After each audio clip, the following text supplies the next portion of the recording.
Aujourd'hui, nous allons examiner une affaire du milieu du XXe siècle. Installez-vous confortablement pendant que nous partons pour l'Angleterre.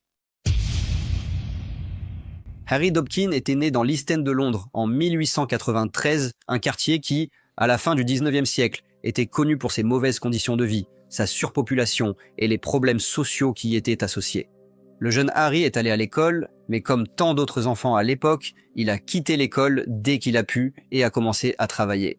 Il a obtenu un poste dans le commerce textile, une industrie bien établie qui, 300 ans plus tôt, était responsable de 90% des exportations de l'Angleterre. À l'époque où Harry travaillait dans ce secteur, l'influence britannique avait diminué, mais cela restait considéré comme important. En 1914, la Première Guerre mondiale a commencé et Harry se trouvait à Londres le 13 juin 1917, lorsque 14 avions allemands ont mené un raid en plein jour sur la ville. 72 bombes ont été larguées dans un mile autour de la gare de Liverpool Street, dans l'East End. 162 civils ont été tués, dont 18 nourrissons à l'école Upper North Street à Poplar. Harry a vu la destruction, mais lui et sa famille sont restés indemnes. Après la guerre, l'économie s'est brièvement redressée et, le 5 septembre 1920, Harry a épousé une jeune femme nommée Rachel Dubansky, à la synagogue de Bethnal Green. Harry et Rachel étaient tous deux issus de familles pauvres d'immigrants russes et leur mariage avait été arrangé par un entremetteur juif.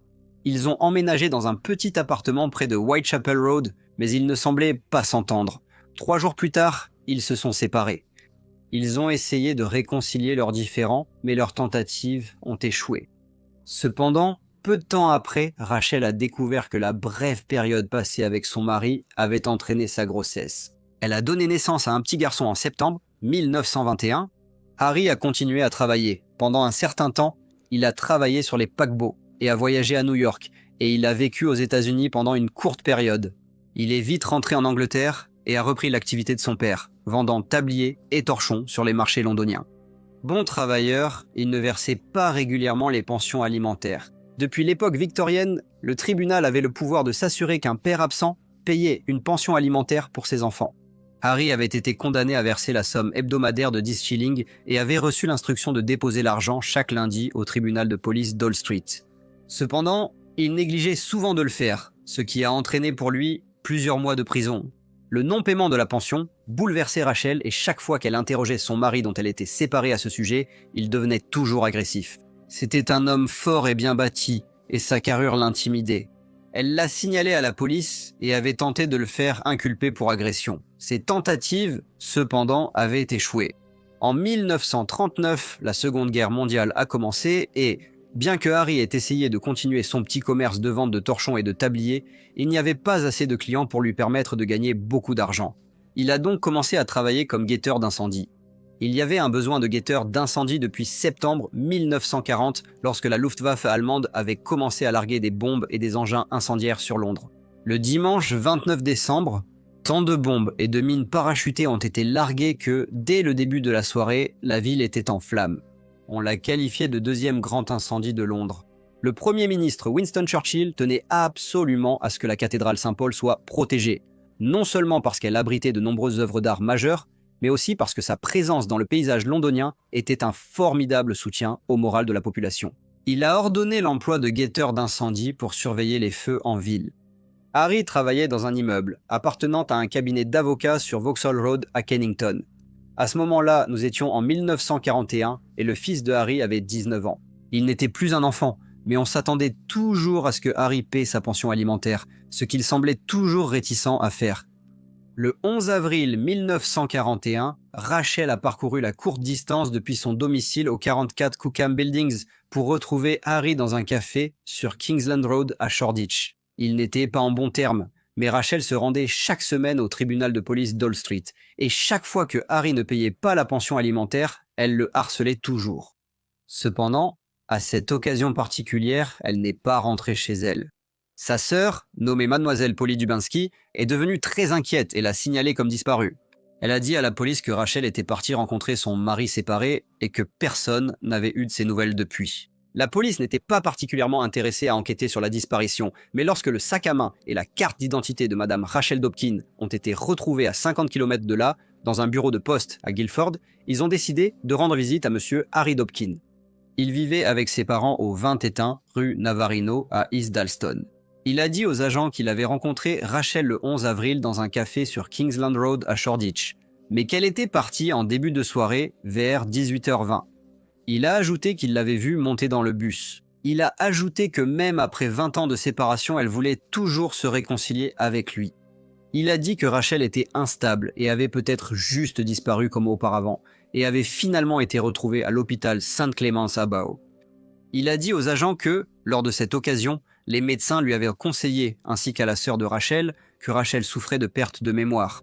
Harry a ajouté qu'il pensait qu'elle voyait quelqu'un d'autre. La police subissait une immense pression. Les bombardements sur Londres étaient intenses, et il leur était difficile d'enquêter sur chaque personne disparue, surtout quelqu'un qui avait déjà disparu auparavant et qui était ensuite réapparu. Aujourd'hui, nous allons examiner un type de cas différent, celui d'un homme nommé John, qui possédait une fortune, mais a commis une erreur fatale qui lui a tout coûté. John a investi tout ce qu'il possédait dans une entreprise qui semblait solide comme le roc, pour découvrir un mois plus tard qu'elle avait fait faillite. Il a tout perdu, et ce n'est pas surprenant, car des études montrent que 66% des investisseurs admettent avoir pris au moins une décision d'investissement qu'ils regrettent. S'il avait eu une plateforme comme Mintos, je suis sûr que son histoire aurait été différente. Mais qu'est-ce que Mintos ? Me demanderez-vous. En termes simples, vous prêtez de l'argent à des entreprises ou à des particuliers et vous gagnez des intérêts fixes en retour. Sur la plateforme Mintos, tout est si simple. Le rendement de chaque prêt est affiché dès le début. Le risque est clair et les paiements quotidiens offrent un revenu passif prévisible. Le tout simplement. Sur la plateforme, je peux filtrer les prêts selon le rendement que je souhaite, le niveau de risque avec lequel je suis à l'aise et même la durée du prêt. Mintos propose également des portefeuilles automatisés. Donc vous n'avez pas à tout surveiller en permanence pendant que vos rendements sont réinvestis automatiquement. Avec Mintos, le rendement moyen des prêts est de presque 11%. Mintos est en activité depuis 2014, compte plus de 600 000 utilisateurs et est réglementé dans l'Union européenne sous MiFID.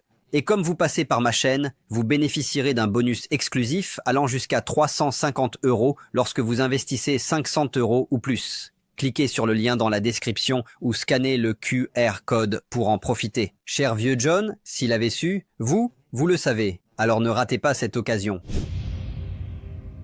Le 17 juillet 1942, des ouvriers déblayaient l'église baptiste de Vauxhall sur Vauxhall Road à Kennington. Elle avait été partiellement détruite par une bombe près de 2 ans plus tôt, le 15 octobre 1940, ce qui avait entraîné la mort de plus de 100 personnes. Elle avait de nouveau été touchée en mars 1941. La chapelle, lieu de culte pendant des années, n'était plus utilisée depuis la fin des années 1900. Lorsque les ouvriers ont soulevé une lourde dalle de pierre, ils ont découvert les restes d'un corps gravement brûlé. Ce n'était pas rare. Ils trouvaient souvent des corps lors du déblaiement quotidien des bâtiments détruits par les bombes. Ils ont supposé que cette pauvre âme n'était qu'une autre victime morte lors d'un des bombardements sur Londres.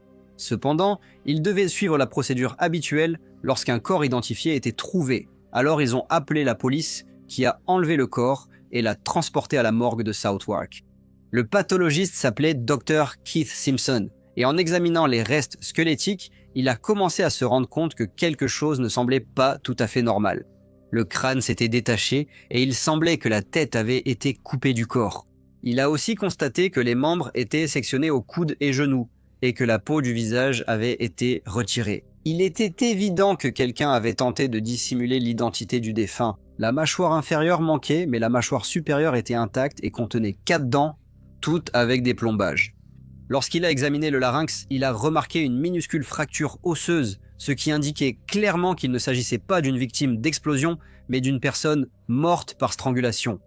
Le docteur Simpson a demandé l'autorisation au coroner de transporter le corps à l'hôpital Guy's, où il disposait des installations nécessaires pour effectuer un examen plus approfondi. Il est aussi allé à la chapelle baptiste de Vauxhall à Kennington, demandant où le corps avait été retrouvé, dans l'espoir de retrouver des membres manquants. Cependant, il remarqua quelque chose qu'il pensait être bien plus significatif. À l'endroit vide où le corps avait reposé, il vit que la terre avait une étrange couleur jaune. Il a prélevé des échantillons qu'il a analysés au laboratoire et, comme il le soupçonnait, la substance jaune était de la chaux. À ce stade, le docteur Simpson était sûr que le corps était celui d'une personne assassinée puis délibérément placée dans l'église et non d'une victime du bombardement. Cependant, Le corps avait été recouvert de chaux de maçon, qui, contrairement à la chaux vive, ne décompose pas le corps. Au contraire, elle le conserve en réalité. Il avait déjà établi que la victime était une femme, âgée d'environ 40 ou 50 ans, et mesurant environ 1,50 m. Et, fait intéressant, elle souffrait d'une tumeur fibreuse non traitée. Le docteur Simpson a estimé que la victime avait été tuée et placée dans la chapelle entre avril et juillet de l'année précédente. Ce qui avait été initialement considéré comme une enquête visant à découvrir l'identité d'une victime d'explosion était désormais devenu une enquête pour meurtre. L'inspecteur Hatton a commencé à vérifier les dossiers de personnes disparues et à contacter les hôpitaux pour essayer de savoir si l'un de leurs patients avait été diagnostiqué avec une tumeur fibreuse qui n'avait pas été traitée. Les dossiers de personnes disparues ont été examinés et l'un d'eux semblait particulièrement intéressant. Madame Rachel Dobkin, l'épouse séparée de monsieur Harry Dobkin. Elle avait été vue pour la dernière fois le 11 avril 1941, c'est sa sœur Polly qui avait initialement signalé la disparition de Rachel. Elle s'était inquiétée car elle savait que sa sœur et son mari séparés ne s'étaient jamais entendus. La police avait interrogé le mari de Rachel, monsieur Harry Dobkin, mais sans corps, ils n'ont pas pu approfondir les inquiétudes de mademoiselle Polly Dubinsky. Ils la contactaient lorsque des corps non identifiés étaient découverts, mais aucun ne s'était avéré être sa sœur. Il y avait des spéculations selon lesquelles Rachel aurait pu succomber à une bombe, peut-être n'ayant pas pu se mettre à l'abri assez rapidement, mais Polly avait toujours insisté sur le fait que Harry Dobkin était responsable de la mystérieuse disparition de sa sœur. Elle avait contacté un cabinet d'avocats en janvier 1942 et leur avait demandé d'écrire à la police pour leur demander de le recontacter. La police avait été trop occupée pour examiner ces allégations, mais cette fois, c'était différent. Il y avait un corps non identifié qui correspondait à la description de madame Rachel Dobkin. Le pathologiste pensait que la personne retrouvée dans la chapelle était décédée au moment même où Polly Dubinsky avait signalé la disparition de sa sœur. Elle avait la même taille et était dans la tranche d'âge du corps, retrouvée dans la chapelle baptiste de Vauxhall. Mademoiselle Polly Dubinsky a donné à la police le nom du dentiste de sa sœur, le docteur Barnett Copin, qui exerçait dans un cabinet à Stoke, Newington. Heureusement, il tenait des dossiers méticuleux. Il se souvenait de Rachel et lorsqu'on lui a montré les radiographies dentaires, il était presque certain qu'elles étaient à elle. Lorsqu'il a vérifié, c'était une correspondance parfaite. Mademoiselle Dubinsky a également dit à la police que sa sœur souffrait d'une tumeur fibreuse non traitée. Les détectives ont enquêté sur Harry Dobkin. Ils ont découvert que 3 jours après la disparition de sa femme, il était de service à son poste de guetteur d'incendie sur Vauxhall Road lorsqu'un petit feu s'était déclaré dans la cave de l'église baptiste. C'était étrange car non seulement l'église avait déjà beaucoup souffert des bombardements, mais il n'y avait eu aucun raid aérien cette nuit-là et il n'y avait aucune raison pour qu'Harry Dobkin s'y trouve. Il n'avait pas signalé l'incendie au chef des pompiers et ce n'est que parce qu'un homme qui marchait le long de la route, près du bâtiment, a aperçu le feu et a alerté un policier de passage que l'incendie a été consigné. La nuit suivante, il y eut un raid aérien sérieux et intense qui provoqua de nombreux incendies à travers la capitale. Le petit incendie dans la cave de l'église de la rue Vauxhall fut vite oublié. Donc, la police semblait avoir identifié la victime, mais voulait en être sûre. Mademoiselle Mary Newman, qui dirigeait le service de photographie à l'hôpital Guy, utilisa la même technique, mise au point par le professeur John Glaser, pour identifier Isabelle Ruxton et Marie-Jeanne Robertson en 1935, et elle a superposé la photographie du crâne sur une photographie de Rachel Dobkin. La correspondance était parfaite. Il semblait qu'Harry Dobkin avait bel et bien assassiné sa femme et avait transporté son corps à la chapelle baptiste de Vauxhall, où il l'avait recouvert de chaux de maçon et y avait mis le feu. Il savait que le corps finirait par être retrouvé, mais il pensait qu'à ce moment-là, elle serait méconnaissable et probablement simplement considérée comme une victime des bombardements. Le 26 août 1942, les détectives ont interrogé monsieur Harry Dobkin. Il a nié avoir quoi que ce soit à voir avec la disparition ou la mort de Rachel. Il a dit aux détectives qu'il doutait que le corps soit vraiment celui de Rachel. Il avait déjà été interrogé auparavant par la police, mais à ce moment-là, il n'avait ni corps, ni aucune preuve matérielle que quelque chose de fâcheux était arrivé à sa femme dont il était séparé. 2 jours plus tard, le 28 août 1942, monsieur Harry Dobkin a été arrêté et inculpé du meurtre de madame Rachel Dobkin. Le procès de Harry Dobkin a commencé le 17 novembre 1942 à l'Old Bailey. L'accusation a déclaré au tribunal que l'accusé avait commis cet acte terrible et avait profité des bombardements et du chaos qu'ils avaient provoqués à Londres pour dissimuler son crime. Ils ont dit qu'ils savaient que de nombreuses tragédies étaient causées par les raids aériens et qu'il était difficile pour la police d'enquêter sur toutes les personnes mortes sous les décombres. Ils ont rappelé au tribunal que l'accusé était un homme fort et agressif et que la victime était une petite femme sans défense qui n'avait jamais demandé que la pension alimentaire à laquelle elle avait droit. Ils ont insisté sur le fait que les preuves montraient que M. Harry Dobkin avait assassiné sa femme, démembré son corps et tenté de le brûler dans la cave de la chapelle Baptiste de Vauxhall déjà bombardée. Ils ont ajouté que la chapelle se trouvait à côté du bâtiment où M. Dobkin travaillait comme chef des pompiers. Le docteur Simpson a été appelé comme témoin et a expliqué au tribunal comment il avait réussi à identifier la victime et à déterminer quand et comment elle était morte. La défense a contesté cette preuve et a soutenu que le corps retrouvé dans l'église n'était pas celui de Madame Rachel Dobkin. Les preuves étaient cependant tout à fait concluantes et, à la fin du procès, le jury n'a mis que 20 minutes pour déclarer M. Harry Dobkin coupable de meurtre et le juge l'a condamné à mort. En entendant le verdict et la condamnation, M. Dobkin a déclaré « L'accusation portée contre moi est très mal inventée. Je n'aime pas témoigner contre la police, mais j'affirme que cette accusation de meurtre, comme je l'ai déjà mentionné, est tout simplement inventée. » La défense a fait appel de la sentence, mais leur appel a été rejeté. Harry Dobkin a finalement avoué le meurtre. Il a dit qu'il avait besoin que sa femme disparaisse car elle le harcelait constamment pour les paiements de pension alimentaire. Harry Dobkin a été pendu à la prison de Wandsworth à Londres le 26 janvier 1943. Bonjour à tous et merci beaucoup de m'avoir écouté. Comme d'habitude, n'hésitez pas à laisser vos commentaires ou vos retours et j'espère vous retrouver tous dans le prochain Briefcase.